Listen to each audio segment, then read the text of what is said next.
जय जवान जय किसान। आदरणीय बंधुओं, लोक सुमंगल संवाद में हमने आज तक व्यक्ति, परिवार, समाज, राष्ट्र, विश्व, सृष्टि, परमेष्ठि की चर्चा किया है। अब हम नीतियों की तरफ आगे बढ़ रहे हैं। आज पंडित दीनदयाल उपाध्याय जी ने जो अर्थनीति के बारे में कहा है, यानी जिसको हम अर्थायाम के नाम से भी जानते हैं, उसकी चर्चा करते हैं। जब यह सृष्टि बनी तो हम जब चतुष्ट पुरुषार्थ की बात करते हैं,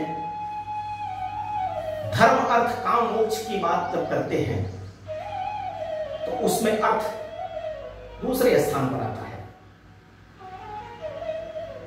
भारतीय चिंतन करता है कि धर्म आधारित अर्थ होना चाहिए, और हम जब आध्यात्मिक जगत में भी जाते हैं तो बिना मां लक्ष्मी के कोई यज्ञ पूर्ण नहीं हो सकता है। यज्ञ करने के लिए धन की आवश्यकता है, और कुबेर और मां लक्ष्मी उसके अधिकारी हैं। भगवान विष्णु के साथ हमेशा मां लक्ष्मी रहती हैं। इस नाते से धन की भी कभी हम उपेक्षा नहीं कर सकते हैं। त्याग पूर्वक जीवन होना चाहिए, लेकिन जीवन में धन आवश्यक है। बस उसकी शर्त है कि वह धर्माधारित अर्थ होना चाहिए। और पंडित दीनदयाल उपाध्याय जी कहते थे कि धन का अभाव और धन का प्रभाव दोनों खराब है। अभाव भी नहीं होना चाहिए। वो एक कहते थे ना अर्थनीति में कि भूल गए राग रंग, भूल गए छकड़ी, तीन चीज याद रही, नून तेल लकड़ी। ये कहावत तो कहते थे। यानी व्यक्ति जब गृहस्थ जीवन में आता है तो इन बातों में उलझ जाता है। उसके सामने इतने प्रकार की चुनौतियां हैं। उसमें सामान्य आदमी के जीवन में रोटी बड़ा प्रश्न है। भूखे लोगों को देशभक्ति नहीं सिखाई जा सकती है, पंडित दीनदयाल उपाध्याय जी कहते थे। और किसी भी देश का विकास तब माना जाता है कि वहां के अंतिम पायदान पर खड़े हुए व्यक्ति को रोटी, कपड़ा, मकान, शिक्षा, चिकित्सा सब चीजें मिल रही है, यानी उसको भी सुख, शांति, समृद्धि है। तब हम कह सकते हैं कि हम समृद्ध है, हमारे यहां रिद्धि सिद्धि है। गुलामी के कालखंडों में हम जब लड़ाई लड़े और स्वतंत्र हो गए तो उस समय हमारे सामने प्रश्न खड़ा हो गया। यानी जब हम स्वतंत्र हुए हैं उस समय हमारे देश की जो स्थिति थी कि सोने की चिड़िया कहा जाने वाला यह देश, दूसरे देशों से अन्न आता था तो यहां का भोजन चलता था। यानी हम कैसे कितने गरीब हो गए। यानी विश्व गुरु कहा जाने वाला भारत, सोने की चिड़िया कहा जाने वाला भारत, दरिद्र भारतवासी, मूढ़ भारतवासी, चांडाल भारतवासी, ऐसे शब्दों का उपयोग स्वामी विवेकानंद जी ने किया। यानी कैसा भारत अपना हो गया, कैसा था, कैसा कहां थे, कहां पहुंच गए। और जब अर्थशास्त्र की बात आती है तो यहां कौटिल्य के अर्थशास्त्र की बात हम करते हैं, क्योंकि भारतीय अर्थशास्त्रियों में कौटिल्य जाना माना नाम है, जिन्होंने कर व्यवस्था के बारे में, धन की बारे में गहन अध्ययन किया कि राजा को पर्याप्त मात्रा में धन भी चाहिए, जनता के पास धन होना चाहिए, और कर की व्यवस्था को भी उन्होंने ठीक प्रकार से किया। कितना कर जनता से लेना चाहिए राजा को। आज जीएसटी की बात हो रही है, उस समय भी एक कर की बात कौटिल्य ने उठाया था। और आजादी के इतने वर्षों बाद भी भारत में कितने प्रकार के टैक्स लगते थे, sale tax, income tax, road tax, यानी कहते हैं कि 30-35 प्रकार के टैक्स लगते थे। यानी कमाने के लिए भी दीजिए, खर्चा करने के लिए भी दीजिए, चल रहे हैं उसके लिए भी दीजिए, सब प्रकार के। इस नाते से एक राष्ट्र होने के नाते से जीएसटी एक टैक्स की बात हुआ। लेकिन आज भारतीय अर्थनीति और दुनिया की अर्थव्यवस्था में हम जब देखते हैं तो पश्चिम के देशों की तरफ जब हम देखते हैं तो लगता है कि उनका वैभव और उनका विकास देखने के बाद लगता है कि हमको भी इस प्रकार का होना चाहिए। और जब भारतीय चिंतन को देखते हैं तो यहां पर लगता है कि हम किस विकास के क्रम में खड़े हैं, यानी जो एक विकसित राष्ट्र है और एक विकासशील देश है दुनिया के, तो विकासशील देशों की किस प्रकार की स्थिति है। कहा जाता है कि काल समय परिस्थिति के हिसाब से नीतियां बनती और बिगड़ती हैं। देश काल परिस्थिति के हिसाब से हर देश की अपनी अलग अलग अर्थनीति होती है। वहां का जलवायु, वहां की भूमि, वहां के लोगों के आधार पर अपनी अपनी नीतियां बनती हैं। और जब इसकी हम चर्चा करते हैं तो अपने डॉक्टर बजरंग लाल गुप्त जी जो अर्थशास्त्री हैं, उन्होंने विकास के बारे में कहा कि पश्चिम का विकास और भारतीय विकास यह भ्रम और भटकाव की स्थिति में है, उलझन में है, तय नहीं कर पाता है कि हम किस तरफ जाएं, इधर जाएं कि उधर जाएं, यानी भौतिकता में जाएं कि आध्यात्मिकता में जाएं। हमारे देश की क्या विकास की नीति होनी चाहिए, हमें डेवलपमेंट करना है कि ग्रोथ करना है। यानी जो पश्चिम के अर्थशास्त्री हुए, चाहे माल्थस की बात करिए, चाहे कार्ल मार्क्स की बात करिए, चाहे अन्य जो भी ऐसे अर्थशास्त्री हुए, उनकी जब हम बात करते हैं तो उसमें से लोगों को लगता है, भारतीय भी अर्थशास्त्री हुए जिनको तमाम नोबेल पुरस्कार मिला, कोई अमर्त्य सेन है, कोई अभिजीत बनर्जी हैं, जिन्होंने गरीबी का अध्ययन किया और गरीबी दुनिया से कैसे समाप्त हो इसके बारे में विचार किया। तो गरीबी के बारे में केवल रोटी कपड़ा मकान मिल जाए, यही गरीबी न हुआ करती है। यानी व्यक्ति के जीवन में जो हम बातें कहते हैं कि व्यक्ति को शारीरिक सुख चाहिए, मानसिक शांति चाहिए, आत्मिक आनंद चाहिए, यानी पंडित दीनदयाल उपाध्याय जी कहते थे कि शरीर मन बुद्धि आत्मा चित्त है, इन सबको खुराक चाहिए। व्यक्ति का जीवन सुखमय होना चाहिए, आनंदमय होना चाहिए, परमानंद उसको मिलना चाहिए, तब हम उस व्यक्ति को कह सकते हैं कि यह सुखी है।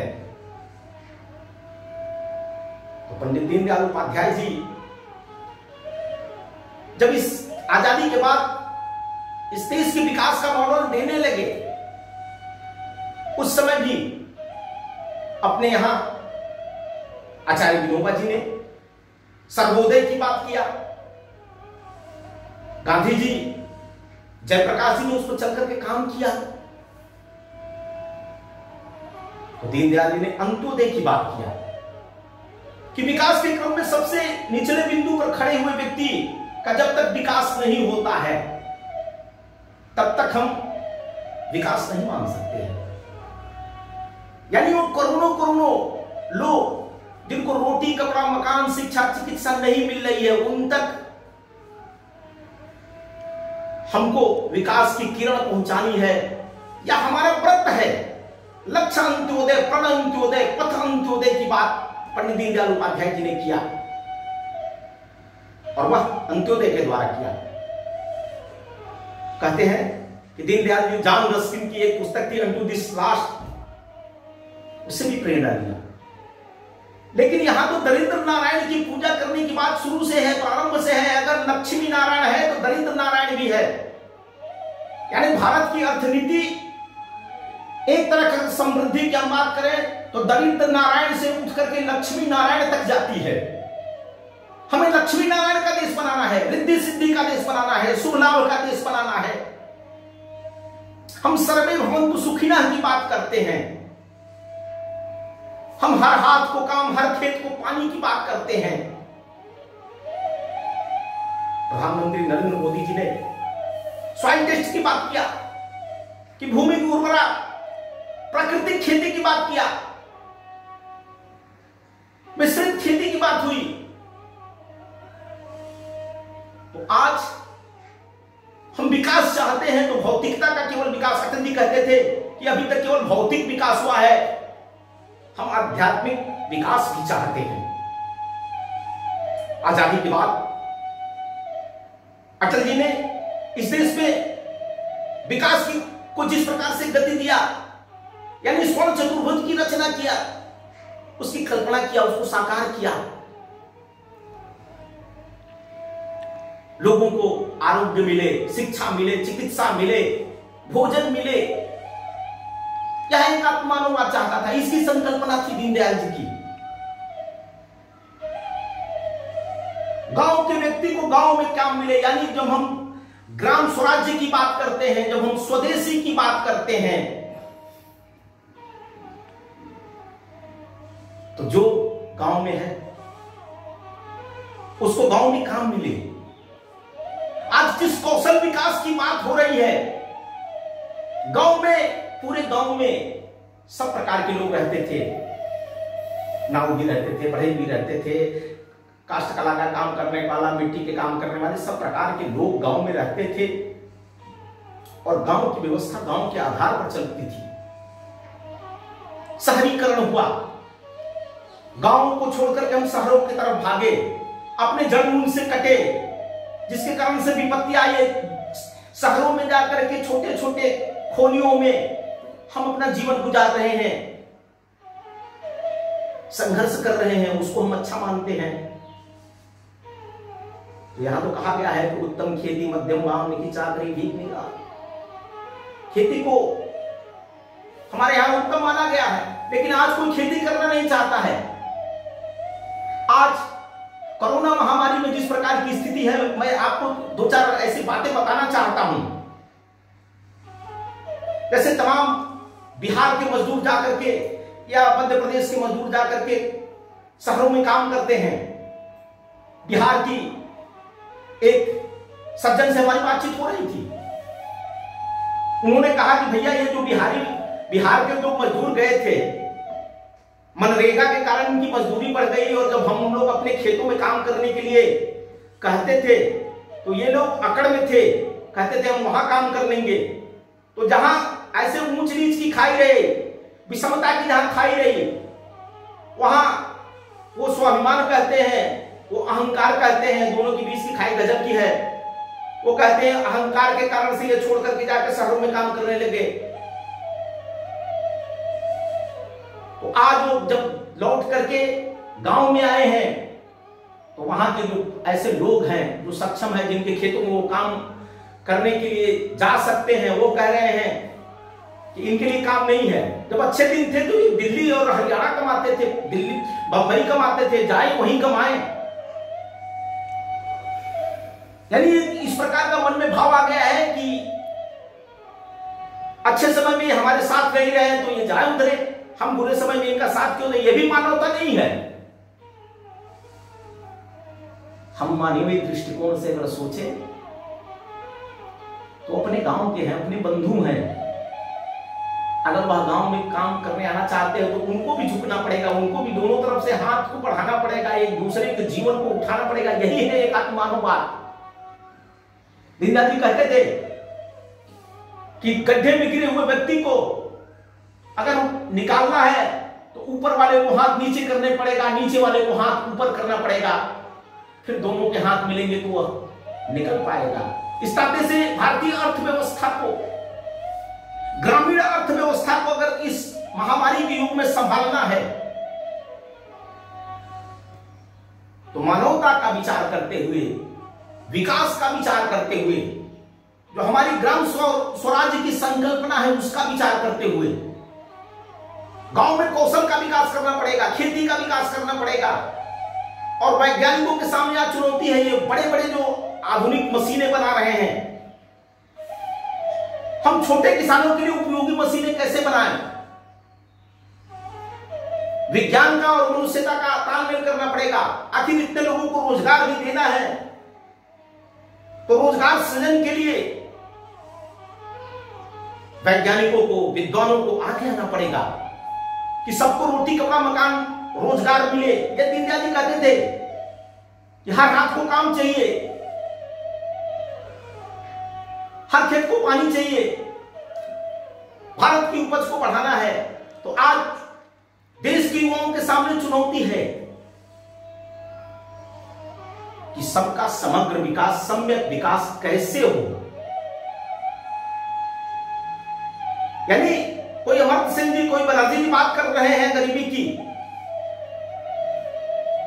तो आखिर धरातल पर सोचना पड़ेगा कि लोगों के मन में भी विभेद न हो। यानी कल एक शिक्षक डॉक्टर साहब से मेरी बात हो रही थी, उन्होंने कहा कि आज तो रोजी रोटी का संकट खड़ा होते जा रहा है, विज्ञान द्वारा ऑनलाइन शिक्षा होने वाली है। यह पाठ्यक्रम बन जाने के बाद ऐसे तमाम इलाहाब पर जो शिक्षक हैं, संविदा पर जो शिक्षक हैं, उनको निकाला जा रहा है, उनकी उपयोगिता समाप्त होती जा रही है। यानी पढ़े लिखे लोग के सामने भी रोजगार का बड़ा संकट खड़ा हो रहा है आधुनिकता बढ़ने के कारण, रोजी रोटी का संकट। यानी हमारे देश में हम विकसित राष्ट्रों की श्रेणी में खड़ा होना चाहते हैं, तो हमारे विकास का मापदंड क्या होना चाहिए?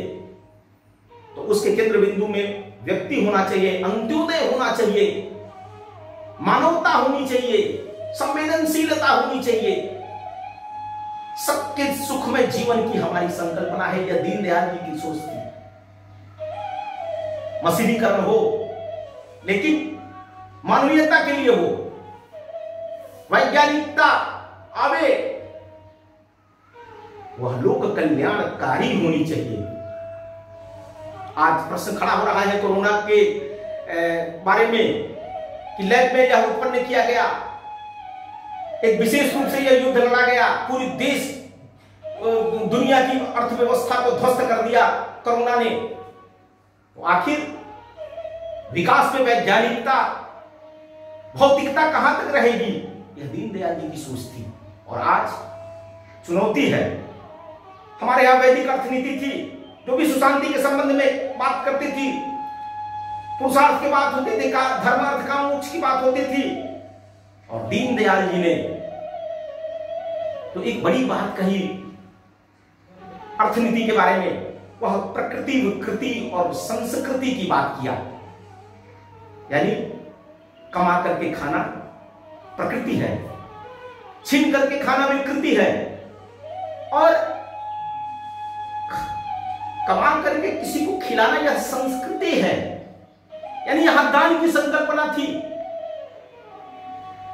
कहा जाता था कि 3 वर्ष से अधिक अपने पास खाने का हो तो दान करना चाहिए, यज्ञ की यहां परंपरा है।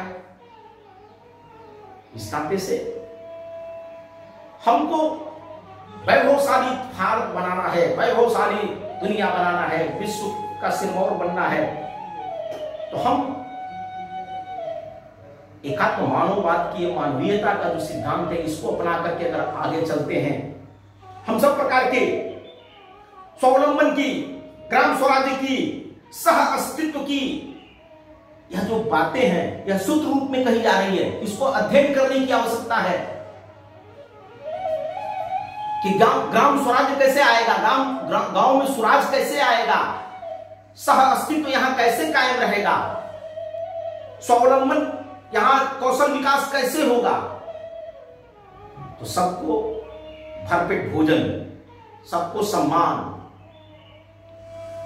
यह मिलने की व्यवस्था का नाम है भारतीय अर्थनीति। और पंडित दीनदयाल जी के एकात्म मानववाद के सिद्धांतों को हम अध्ययन करें और वर्तमान समय की चुनौतियों का अध्ययन करते हुए इस अर्थनीति को आगे बढ़ावें। हमको ग्रोथ नहीं चाहिए, हमको डेवलपमेंट चाहिए। विकास चाहिए, सम्यक विकास चाहिए। इस नाते से आधुनिकता भौतिकता में मानवीयता का भाव लिए हुए हम अपनी अर्थनीति को आगे बढ़ावें और इसमें वर्तमान समय की चुनौतियों के हिसाब से युवा पीढ़ी आगे आवे और इस अर्थनीति को सम्यक बनावे, यही आपसे प्रार्थना है।